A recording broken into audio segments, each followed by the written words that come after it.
Hello everyone, welcome to chemistry class, and today we are going to do second lecture of fifth unit, that is surface chemistry.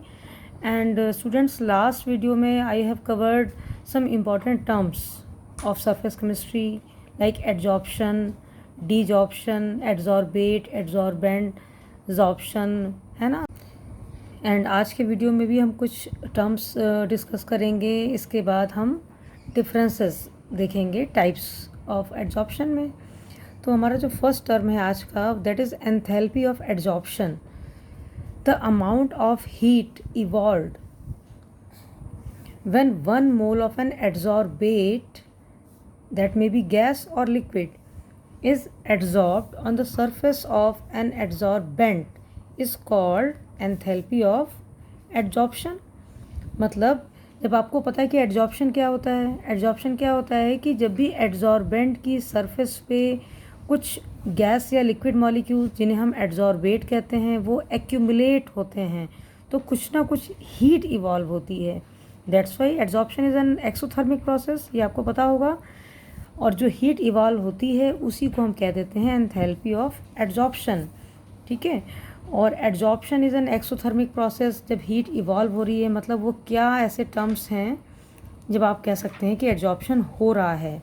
तो that is delta H means enthalpy of adsorption. जो enthalpy है, जो heat है, वो evolve हो रही है, it means delta H must be negative.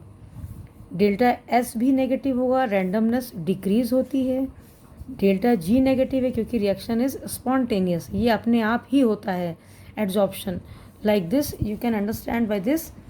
Suppose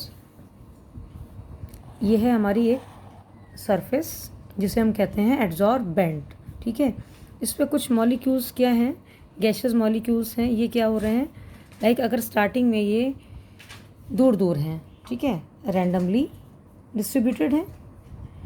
जैसे ही एड्सॉर्प्शन होगा ये मॉलिक्यूल्स इस सरफेस पे, एड्सॉर्बेंट की सरफेस पे एक्यूमुलेट होना शुरू हो जाएंगे। मीन्स इनके बीच में बॉन्ड बनना शुरू हो जाते हैं जिन्हें हम कहते हैं इंटरमॉलिक्यूलर अट्रैक्शन। तो इंटरमॉलिक्यूलर अट्रैक्शन बिटवीन एड्सॉर्बेट जो गैसेस या लिक्विड मॉलिक्यूल्स हैं एंड एड्सॉर्बेंट, इन दोनों के बीच में फोर्स ऑफ अट्रैक्शन लग रहा है। तो जब बॉन्ड बन रहा है इट मीन्स हीट इवॉल्व होगी। हीट इवॉल्व होगी तो इसी को हम कहते हैं कि डेल्टा एच नेगेटिव है, हीट इवॉल्व हो रही है।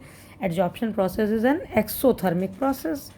And how we can say कि डेल्टा एस नेगेटिव है, रैंडमनेस डिक्रीज हो रही है। तो रैंडमनेस आपको पता है कि जब मॉलिक्यूल्स दूर दूर पहले थे, स्टार्टिंग में गैसेस मॉलिक्यूल दूर दूर थे, लेकिन जब ये एक्यूमुलेट होना शुरू होते हैं तो वो पास पास आते हैं, ठीक है। उनके बीच में क्या होता है, फोर्स ऑफ अट्रैक्शन कम होना शुरू हो जाता है, वो पास पास आते हैं। तो जब पास पास आएंगे तो ऑब्वियस सी बात है कि जो इनकी रैंडमनेस है वो कम होती जाएगी। रैंडमनेस यानी जो एंट्रोपी है वो कम होती जाएगी। आपको पता है कि जो गैस से जब हम लिक्विफाई करते हैं गैस को, या जब गैस लिक्विड में कन्वर्ट हो रही है, लिक्विड सॉलिड में कम कन्वर्ट हो रहा है, तो रैंडमनेस कम होती है। जबकि जब सॉलिड लिक्विड में कन्वर्ट होता है और लिक्विड गैस में कन्वर्ट होता है तब रैंडमनेस बढ़ती है। मतलब पार्टिकल्स के बीच में जैसा फोर्स ऑफ अट्रैक्शन होगा, जब कम होता जाएगा तो रैंडमनेस भी कम होती जाएगी। मीन्स डेल्टा एस भी नेगेटिव होगा एंड डेल्टा जी नेगेटिव है क्योंकि ये प्रोसेस स्पॉन्टेनियस है। जैसे उनको सरफेस दिखी मॉलिक्यूल्स को, वो उस पर एड्सॉर्ब होना या एक्यूमुलेट होना शुरू हो जाएंगे। तो दीज आर 3 मेन फैक्टर्स जो आपको याद रखने हैं कि इस delta H, delta S, delta G सारे ही इसमें एड्सॉर्प्शन प्रोसेस में नेगेटिव होंगे। ओके, अब हम डिस्कस कर लेते हैं कुछ फैक्टर्स हैं, लाइक जैसे एड्सॉर्प्शन है, गैसेस का हो रहा है सॉलिड की सरफेस पे, तो कौन कौन से फैक्टर्स हैं जिस पे डिपेंड करेगा, लाइक कौन सी टाइप की गैस है, एड्सॉर्बेट है, किस तरह की सरफेस है, कितना सरफेस एरिया है, क्या टेम्परेचर, क्या प्रेशर है। वो जो फैक्टर्स हैं वो हम 1 बाय 1 डिस्कस कर लेते हैं, ठीक है। तो adsorption of gases on solids, first है nature of the gas. Nature of the gas, that is adsorbate.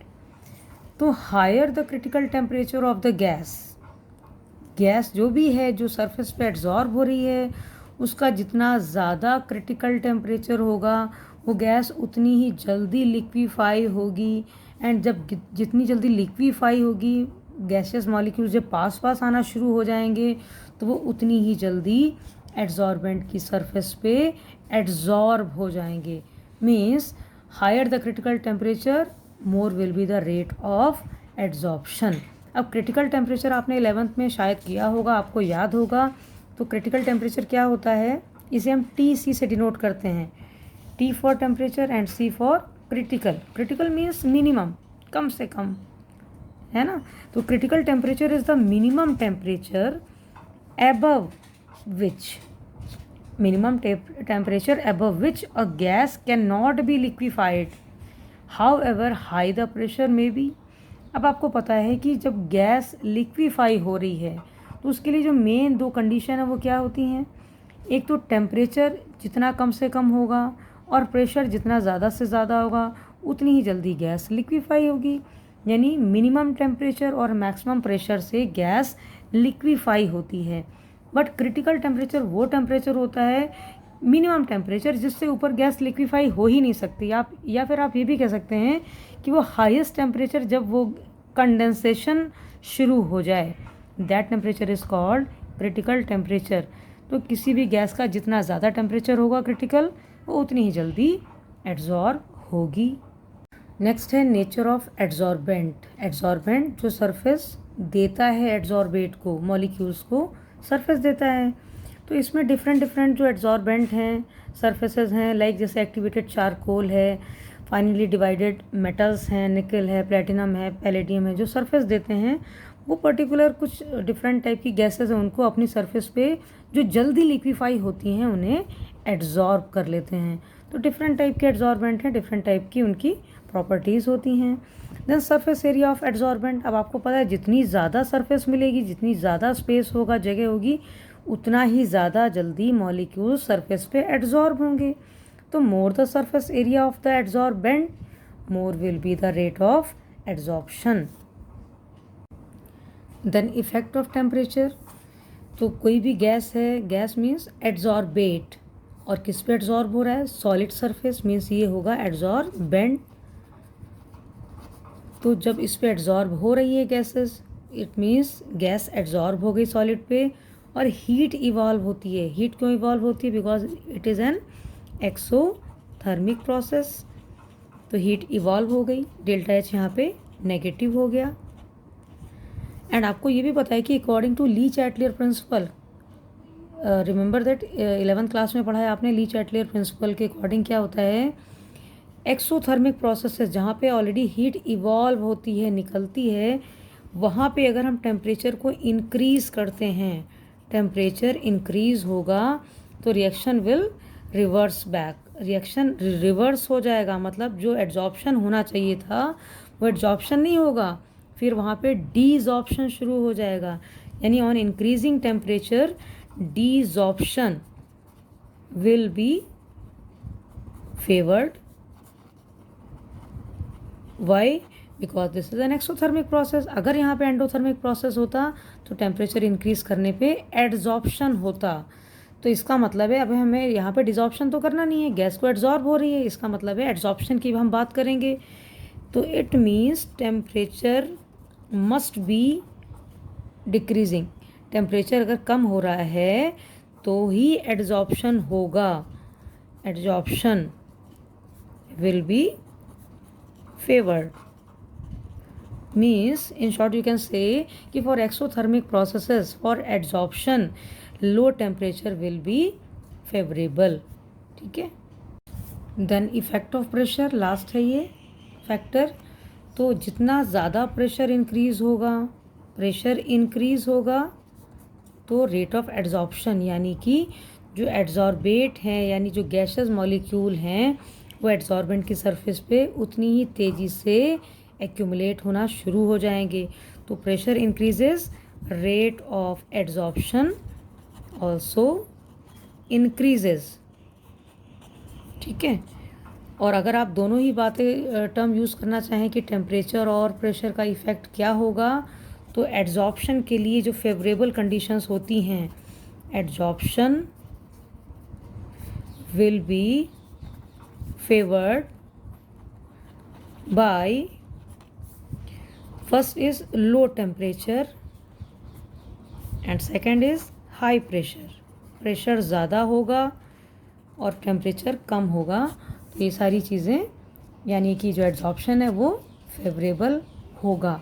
Okay, now we will discuss types of adsorption. अब आपको एड्जॉर्प्शन पता है, अब टाइप्स क्या होते हैं. तो depending upon the forces of attraction यानी इंटरमॉलिकुलर फोर्सेस ऑफ अट्रैक्शन किसके बीच में होंगे, बिटवीन एड्जॉर्बेट एंड एड्जॉर्बेंट. जो एड्जॉर्ब हो रहा है और जिसकी सरफेस पे एड्जॉर्प्शन हो रहा है उनके बीच में जो फोर्स ऑफ अट्रैक्शन होगा. And on this basis adsorption is classified as physical and chemical adsorption. तो दो टाइप्स का हो जाएगा.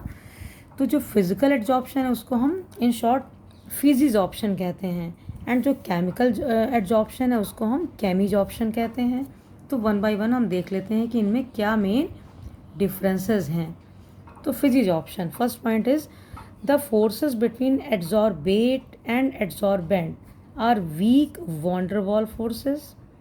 फिजिकल एड्जॉर्प्शन की जब हम बात करते हैं तो इन दोनों के बीच में वीक फोर्सेस होते हैं, जबकि जो केमिजॉर्प्शन है वहाँ पे स्ट्रॉन्ग केमिकल फोर्सेस या स्ट्रॉन्ग केमिकल बॉन्ड्स होते हैं बिटवीन एड्जॉर्बेंट एंड एड्जॉर्बेट. ठीक है, weak force, strong force. Physisorption it is reversible in nature, chemisorption it is irreversible in nature. Reversible क्यों, एक बार मॉलिक्यूल्स एक्यूमुलेट हो गए तो हम टेम्परेचर बढ़ा देते हैं तो वही पार्टिकल्स, वही गैसेस मॉलिक्यूल्स सरफेस पे आ गए हैं वो सरफेस को छोड़ना भी स्टार्ट कर देते हैं, क्योंकि उनके बीच में फोर्सेस तो वीक ही होते हैं. जब वीक फोर्स हैं तो वो रिवर्स हो जाते हैं. और जब हम बात करते हैं केमिजॉर्प्शन की, जहाँ पे स्ट्रॉन्ग फोर्स होते हैं, बॉन्ड बन गए एक बार, तो फिर वो प्रोसेस इरिवर्सिबल होगा, मॉलिक्यूल्स जल्दी सरफेस को नहीं छोड़ेंगे. थर्ड है फिजिजॉर्प्शन, it is not a specific, very important, it is not specific in nature, that is all gases are adsorbed on the surface of solid. कोई भी गैस, कोई भी वेपर्स हैं, जब भी उनको जगह मिलती है, एड्जॉर्बेंट यानी सरफेस मिलती है, वो उस पर एक्यूमुलेट होना शुरू हो जाते हैं क्योंकि वो स्पेसिफिक नहीं होते. फिजिजॉर्प्शन होगा. जबकि जो केमिजॉर्प्शन है वो हाईली स्पेसिफिक होता है, क्योंकि आपको पता है कि रिएक्शन हमेशा, ऐसा नहीं कि कोई भी रिएक्टेंट है दूसरे के साथ में हमेशा रिएक्ट कर ही जाएगा, ऐसा नहीं होता. एक पर्टिकुलर रिएक्शन तभी पॉसिबल होगा जब जो फिक्स है कि भाई ये रिएक्टेंट है वो दूसरे के साथ में रिएक्शन करेगा ही, तब रिएक्शन होगा, अदरवाइज़ वो नहीं होगा.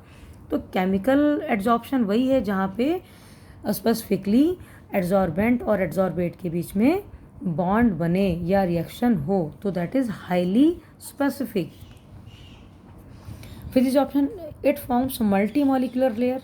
इसमें क्योंकि ये स्पेसिफिक नहीं होता, जो मॉलिक्यूल्स हैं वो एड्जॉर्ब होना शुरू हो जाते हैं, तो ये कई लेयर्स में आ जाते हैं, एक के ऊपर एक लेयर्स आ जाती हैं.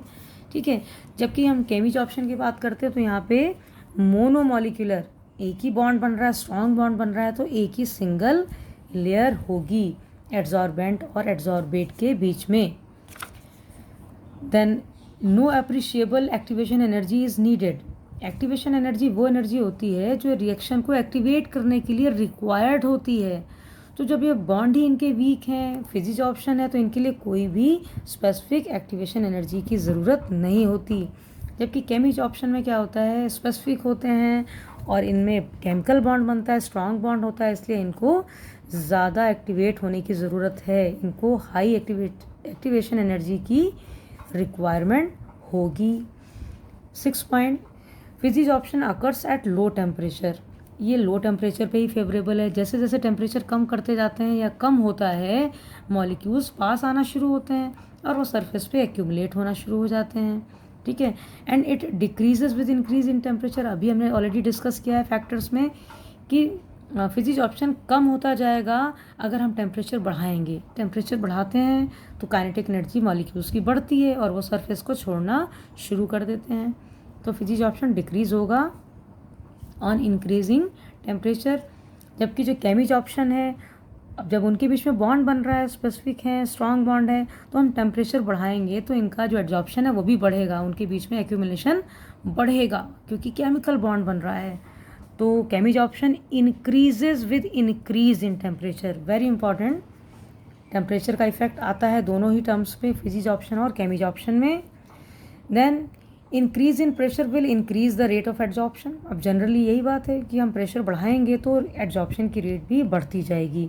इस केस में उल्टा हो जाता है, प्रेशर हम बढ़ाएंगे तो एड्जॉर्प्शन की रेट कम होती जाएगी, क्योंकि अगेन यही वही फैक्टर है कि यहाँ पे बॉन्ड स्ट्रांग होते हैं। तो ये these are main important differences between physisorption and chemisorption. वैसे तो और भी बहुत सारे पॉइंट्स हैं, तो I think that's are sufficient and very important topic. So आज के लिए बस बच्चों इतना ही। नेक्स्ट में हम कुछ और टर्म्स डिस्कस करेंगे, चैप्टर को कंटिन्यू करेंगे। ओके, तो आई होप टॉपिक्स आपको क्लियर हो गए होंगे। So thank you for watching.